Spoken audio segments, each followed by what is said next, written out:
Podcaster Joe Rogan issued an apology for running a fake tweet related to the COVID vaccine in a recent episode of the Joe Rogan Experience. Rogan featured a tweet that looked as if Dr. Natalia Solenkova, a Florida intensive care specialist, composed it. But as it turns out, it was doctored. The fake tweet read, quote, "I will never regret the vaccine, even if it turns out I injected actual poison and have only days to live. My heart is and was in the right place. I got vaccinated out of love, while anti-vaxxers did everything out of hate. If I have to die because of my love for the world, then so be it, but I will never regret or apologize for it." Rogan's team took the episode down and cut out the bit that centered around the fake tweet. Rogan further apologized for the incident, saying, quote, I was informed last night that this tweet is fake. The show was already out, so we initially decided to post a notice saying we got tricked, then later thought it best to just delete it from the episode. My sincere apologies to everyone, especially the person who was hoaxed. Good on him for doing that. You shouldn't, share fake doctored tweets. I think it's embarrassing when people obviously get caught sharing them. I'm sure it's happened to me before. It's probably happened to you before. The thing you do is just apologize, get rid of it, and very good on him for doing that. Plenty of people in the mainstream media and in progressive media get fooled by the opposite kinds of things, opposite from that message. Fake tweets, having the opposite kind of effect, and then don't do anything about them. I saw a bunch of people over the weekend. Did you see this, Batya, sharing I can't believe we're doing the white nationalist hand gesture thing again. I saw Nina Turner, who's a former progressive state senator. I believe we've interviewed her on the show, and now I think she's a correspondent, perhaps, for the Young Turks. She was sharing that. George Santos, everybody's favorite congressperson for the moment, was seen, doing this thing. And there was a photo of it, and they're like, oh, that's the white nationalist hand gesture. It's just the okay sign. 99.9% of people who do that have no idea that it has been associated with white nationalism. They're not trolling. It's not a trick. It also just means okay. And most people who do that don't mean it in the white nationalist sense. White nationalists do it in order to trick you into thinking everyone is a white nationalist. Anyway, that was something going around this weekend. So I just point that out to say that a lot of people fall for really dumb things and then double down on being dumb and wrong and don't do anything to fix it. Yeah, and it was so funny because the LA Times article about Joe Rogan apologizing for getting tricked, admitting it to his audience, asking for forgiveness, had this snide comment in it like, Rogan, was, controversial and accused of spreading COVID misinformation. And it's like, this is literally the opposite of spreading misinformation, right? This is getting something wrong and then admitting it, which is something that Dr. Fauci and many others have been incapable of doing, right? This is exactly how you are straightforward and honest. Of course, people should double check things. Of course, everyone, myself included, sometimes gets things wrong and gets tricked. It's very hard to, it's apparently very hard for people when it comes to COVID, when it comes to the left-wing media to admit that. But I think, kudos to Rogan for doing that. That wasn't the only conspiracy theory, though, circulating over the weekend. Conspiracies have also circulated about the cause of Bills football player Damar Hamlin's cardiac arrest, which he suffered on the field during a game last week. People went so far to attribute the cardiac issues he sustained to the COVID-19 vaccine. Here is Dr. Fauci's reaction to that. The thing, as a public health person and as a physician and a scientist, and my identity as a physician is the thing that gets pained the most by that. Because what that means, Major, is that yet again, another conspiracy theory, complete nonsense, is going to have some people make a decision for themselves and their family not to get vaccinated, which may cost them their lives. So that's the thing that's so horrible about it. And if you want to go out spouting nonsense, conspiracy theories and spreading it all around, fine, except if it results in a person suffering and perhaps dying. And that's what happens when disinformation disincentivizes people to get proper interventions for a threat like a pandemic. Fauci went on to say that myocarditis post the COVID vaccine is rare. And I think what he was saying there, I'm sorry, I find so frustrating because he keeps saying people might die if they don't take the vaccine because, they're worried about myocarditis. Okay, people.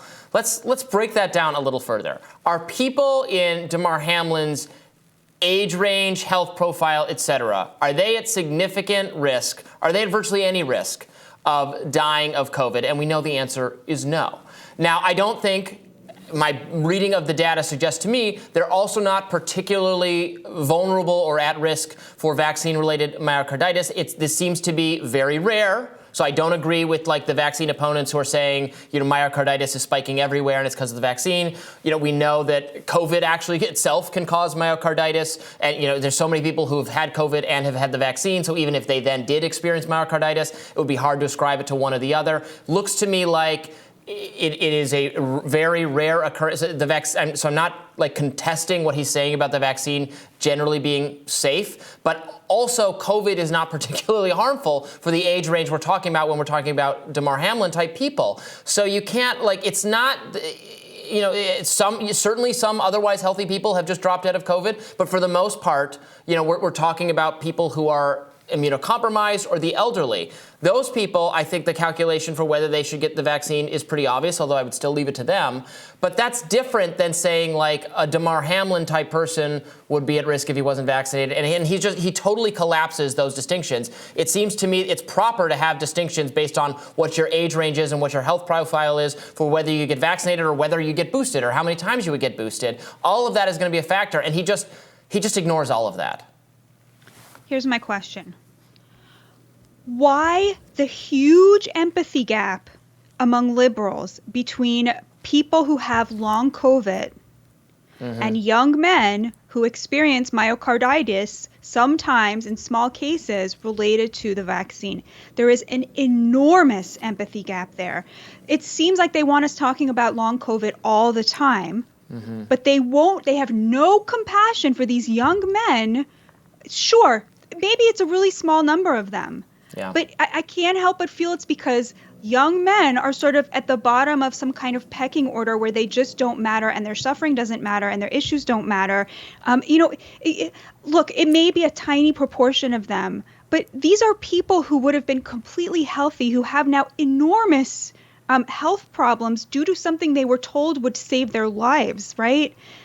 There's something about that is extremely upsetting, and we can say that without exaggerating the number of people who have been impacted by this, and just say that they too are worthy of compassion and worthy of being part of the story, right? I mean, they call it genocide, right? Or ethnic. What did she call it in that tweet about, if we don't take long COVID seriously enough, it's some sort of eugenics, right? That's what it was called by a liberal commentator this weekend for people who refuse to adjust our behavior as a society to cater to the small percentage of people who have long COVID, right? But they won't even give these young men any attention and the choice, right? If you're in a major, I don't know what happened to Damar Hamlin, but yeah. if you are an athlete, you are not given a choice. And if you are a person who has these symptoms, you get no sympathy and no compassion.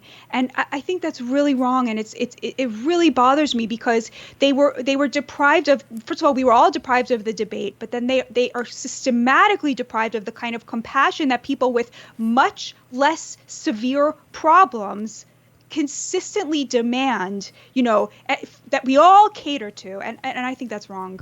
Yeah, and I just don't understand why it can't be different for different people. I mean, I think it should be a choice regardless of where you fall in. But for the health officials to say, hey, you know what, you're in your 80s. COVID presents a risk to you, even if in its diminished form. Please get vaccinated and probably get boosted every year. You're in your 50s and you're overweight? Yeah, COVID could be something, you might want to get a booster this year. Your 20s and healthy, doesn't really matter. They could just admit that. And that would be perfectly in keeping with what the science shows us. That's what other countries are doing in terms of some of our peer countries in Northern Europe, et cetera, in what terms of what age range they're recommending it for. Yeah, we have no idea, by the way, what happened to Damar Hamlin. And I do think a lot of the immediate rush to blame it on vaccines is really gross, given that we don't know, and also given that, look, frankly, football can be dangerous. We all see people getting tackled all the time. We know that the concussions are real, or people have experienced that. Looks to me like he took it was kind of this neck and upper torso hit that maybe 1 in a million times that causes some kind of really rough cardiac episode, having nothing to do with anything else. I still think the issue absolutely merits further study to make sure